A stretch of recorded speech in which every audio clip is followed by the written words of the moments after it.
Hey guys, per usual, everything on this channel is for educational purposes only and is not intended as financial advice.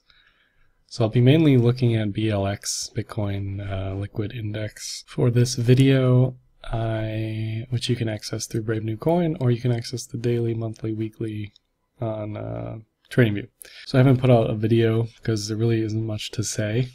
We're going in one direction. You're either in already and you're just sitting, looking for targets, which is what this video will be about, or you're out, or you're sort of panicking in between.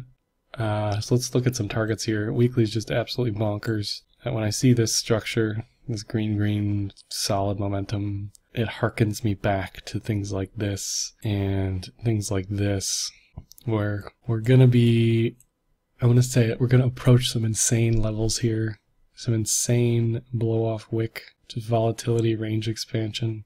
We broke all resistance a couple times. We broke 3 big events, Bitfinex, PBOC, SEC, Mike Hearn. We're still kicking, just buying. There's no end in sight. The media cycle really hasn't even started yet. So that's where we're at now. There are a bunch of little things like SegWit and hard fork, which can certainly stop this. SegWit would be more beneficial than a hard fork in my opinion, but a hard fork attempt would stop this. Some sort of PBOC announcement, stop it meaning delay the inevitable, being just parabolic insanity. So on the weekly I don't really see much. If we go to Fibonacci, by much I mean entries and exits, you're either in or you're not at this point. And again, Fibonacci, I'm always saying 3 or 4 candles green after the red if you're in a bull trend, and the opposite in a bear trend. So here, 1, 2, 3, you're in, and then stop. Then it gets stopped out. Then 1, 2, 3, you're in, stop, depending on how you want to play that. Okay, so that's bear trend. We're in a bull trend. 1, 2, 3. So this was your entry on this candle here, which is also a local high break. You'll see that a lot in this Fibonacci stuff. 1, 2, 3, local high break. Closed above the local high, in this case on Fibonacci.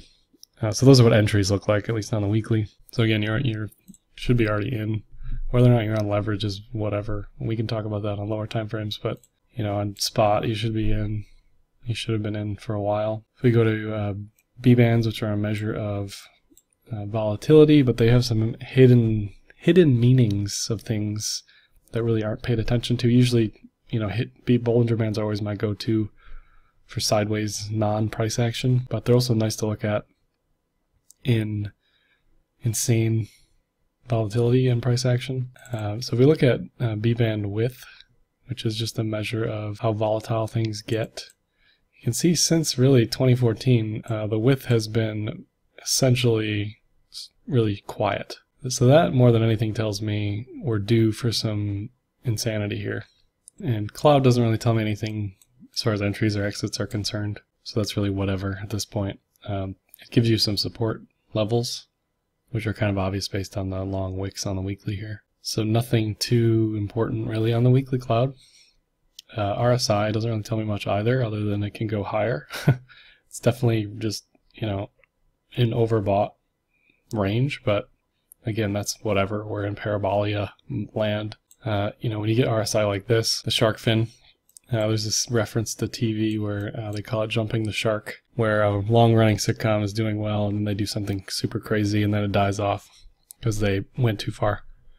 That's what I see here, jumping the shark. So that's something to look for. Just RSI around 95 and then, pull back or double top. That's when I feel like I can say with confidence that there's a top here. And again, daily cloud doesn't tell you much other than support targets, which are fairly obvious. Previous all-time high here. And some other stuff here. We're just trending, ranging. The TK disequilibrium is there, but it's not too bad. It's certainly, percentage-wise, definitely one of the bigger ones in Bitcoin's history. It's not as big as this. What I'm referring to is the distance between the Tenkin and this line here, which is a faster EMA. This is the Kijun, slower EMA. Your entry was up here. Why? Because you had all signals were bullish, cloud was bullish, price was above cloud, TK was bullish, and lagging span was above cloud, above price. RSI on the daily doesn't tell me much. there isn't a massive bear div like there was here, where you're getting higher high, lower RSI, which said momentum was waning. You're not getting that here at all. You are getting some insane reads on the RSI though, 92, which hasn't happened too often that high. That might be one of the higher times.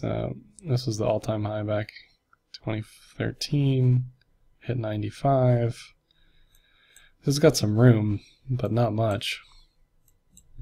What I'm really afraid of is the Eiffel Tower, which would look like this.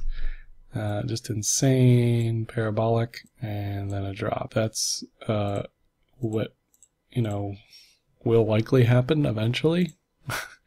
And you want to be out at the top 20%, obviously. We sort of got the Eiffel Tower here, and we definitely got, this was a beautiful example of it here. Elevator up, or stairs up, elevator down. In a few days we just retraced everything that we gained. And as far as the target for that, that would be previous all-time high levels, 1300 to 1168. We'll probably go $200, $300, $400 higher from this, and it's still the support is all the way down there.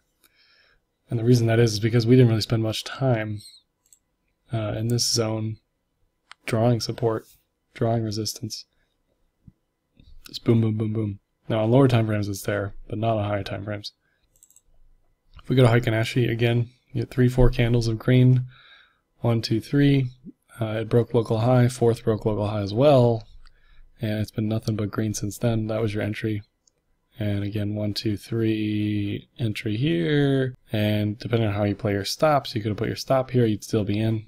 I don't use Fibonacci as often as I should for entries, but it's worth looking at every once in a while. This was the daily. I rarely look at daily Fibonacci. Just to show you, some people ask me, what do I use with cloud as confirmation? Here, again, if you're using the 3, 4 candle strategy, cloud told you to get in here. Fibonacci told you to get in here, and it's never said to get out since. So that was your entry. If we go to 4-hour naked, don't really see much. I'm definitely seeing, an M sort of with a bear div, but does that really matter in this market condition? I don't know. Is it going to worry me going long all the way up here? Yeah. But these are the times we live in, folks. And you just see this beautiful trend. This is what you want to see. Just a slow slope, gentle, 45 degrees or less. You can see it's hastened slightly. So we're definitely due for some pullback, as we've been due for pullback on higher time frames pretty much this whole time. And we got a nice pullback here with the dragonfly. I talked about that on Twitter. This candle is a dragonfly candle. That is a bearish support or bullish reversal, however you want to look at it. In this case, it was a bullish support. All right, so that's 4-hour. Again, not going to help you much as far as entries are concerned. Fibonacci, we had our 3, we had red candles, okay, 1, 2, 3, so Fibonacci is telling you to get back in here, and again, this broke the local high, so my logic, just my emotional logic is telling me, do I want to be long at all-time high levels? No. You'll notice that Coinbase didn't hit 1800. If it breaks 1800, things are going to go bonkers. So Fibonacci is telling me to get in. Everything else is sort of whatever. If we go to the hourly, just candles real quick. Again, cloud doesn't tell you much. It tells you to get in all the way down here around 1550. That's when things sort of relaxed a little bit and went sideways. And why you getting back in here, cross recross in the cloud. Hourly bear div as well. Higher highs in price, lower highs in momentum. If you look at this right here, that is a bullish continuation, a cup and handle. So instead we talk about targets, let's do it. So I usually do 2 things with cup and handle. You can do the measured thing or you can do the fib thing. I just do both. So the target would be 1844 here.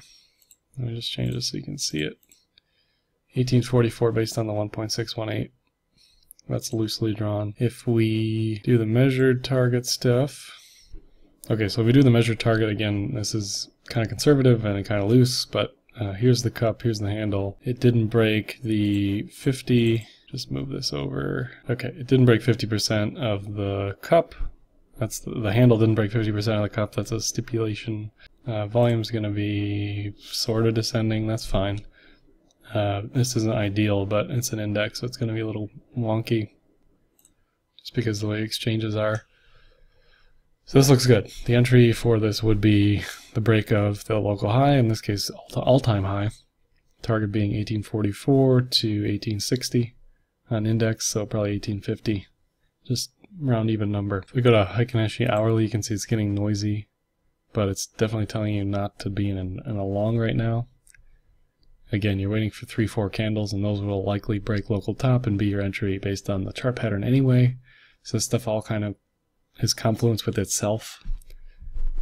So that's what you'd be looking for on that. As far as Bollinger Bands are concerned on the hourly, it would also be a Bollinger Band breakout. Again, all this stuff talks to each other because it's all using the same data.